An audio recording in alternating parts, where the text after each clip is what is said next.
दोस्तों, संत कबीर दास जी कहते हैं, करत करत अभ्यास के जड़ मति होत सूजान, रसरी आवत जात ते सील पर परत निशान। अर्थात लगातार अभ्यास करने से मूर्ख व्यक्ति भी समझदार हो सकता है। आइए उस मूर्ख व्यक्ति की कहानी सुनते हैं जो अभ्यास करके समझदार हो गया। दोस्तों, प्राचीन भारत में बच्चों को शिक्षा प्राप्त करने के लिए गुरुकुल भेजा जाता था, जहां पर बच्चे गुरुकुल में ही रहकर शिक्षा प्राप्त करते थे। एक बार एक लड़के को भी शिक्षा प्राप्त करने के लिए गुरुकुल भेजा गया, पर वह लड़का पढ़ाई में बहुत कमजोर था। उसे गुरुदेव के द्वारा बताई गई कोई भी बात समझ नहीं आती थी। इसी कारण से प्रायः दूसरे विद्यार्थी उसका मजाक उड़ाया करते थे। साल के अंत में परीक्षा हुआ और परीक्षा में सभी विद्यार्थी पास हो गए, लेकिन वह लड़का परीक्षा में फेल हो गया। अगली बार गुरुजी ने उस लड़के पर ज्यादा ध्यान दिया और उसे पढ़ाने की पूरी कोशिश की, पर वह लड़का पढ़ाई में बहुत कमजोर था। साल के अंत में दोबारा परीक्षा हुई, जिसमें वह लड़का फिर से फेल हो गया।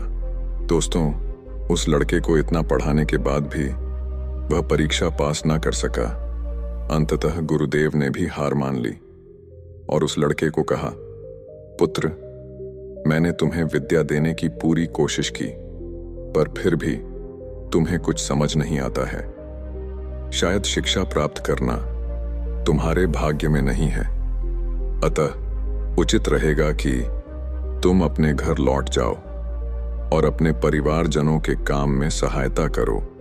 लड़के को भी लगा कि विद्या प्राप्त करना उसके भाग्य में नहीं है, इसलिए उसने भारी हृदय के साथ गुरुकुल छोड़ दिया और अपने घर की ओर प्रस्थान किया। गर्मी का मौसम था और दोपहर का भी समय था। चलते चलते लड़के को प्यास लगी। तभी वह एक गांव से गुजरा। उस गांव में एक कुआं था। उस कुएं से कुछ स्त्रियां पानी निकाल रही थीं। लड़का पानी पीने के लिए कुएं के पास गया। कुएं के पास पहुंचने पर उसने देखा कि कुएं के चार दीवारी अर्थात बाउंड्री वॉल पर कांटने जैसे गहरे निशान बने हुए हैं। लड़के के मन में जिज्ञासा हुई और उसने पानी निकालने वाली एक स्त्री से पूछा, सुनिए बहन, आपने इस कठोर पत्थर पर इतना गहरा निशान कैसे बनाया है? स्त्री ने जवाब दिया, नहीं भाई, हमने यह निशान नहीं बनाया है। यह निशान तो पानी निकालते समय रस्सी के निरंतर रगड़ खाने के कारण बन गया है। यह सुनकर लड़के को बड़ा आश्चर्य हुआ और वह सोचने लगा कि रस्सी के रोज लगातार रगड़ खाने से अगर इस कठोर पत्थर पर इतना गहरा निशान बन सकता है, तो मेरे रोज लगातार अभ्यास और कठोर परिश्रम से मेरे इस जड़ बुद्धि में विद्या के निशान क्यों नहीं बन सकते हैं? वह लड़का इस घटना से इतना प्रभावित हुआ कि उसने प्रतिज्ञा किया कि वह हर हाल में विद्या प्राप्त करके ही रहेगा। वह गुरुकुल वापस लौट आया और रोजाना कठोर परिश्रम और अभ्यास करने लगा। गुरुदेव यह देखकर अत्यंत प्रसन्न हुए। आने वाले कुछ वर्षों के बाद यही लड़का आचार्य वृद्धराज के नाम से प्रसिद्ध हुआ, जो संस्कृत व्याकरण के महान विद्वान माने जाते हैं। उनके द्वारा लिखी किताबें आज भी संस्कृत व्याकरण की सर्वोत्तम और अद्वितीय ग्रंथ हैं। दोस्तों, थॉमस अल्वा एडिसन, जिन्होंने बल्ब का आविष्कार किया था, उन्होंने 10,000 बार असफल होने के बाद भी हार नहीं मानी थी। वो कहते थे, मैं कभी असफल नहीं हुआ, बस मैंने 10,000 ऐसे तरीके खोज लिए हैं जो काम नहीं करते हैं। इसलिए दोस्तों, यदि आपको जीवन में सफलता प्राप्त करनी है तो 2 बातें हमेशा याद रखना।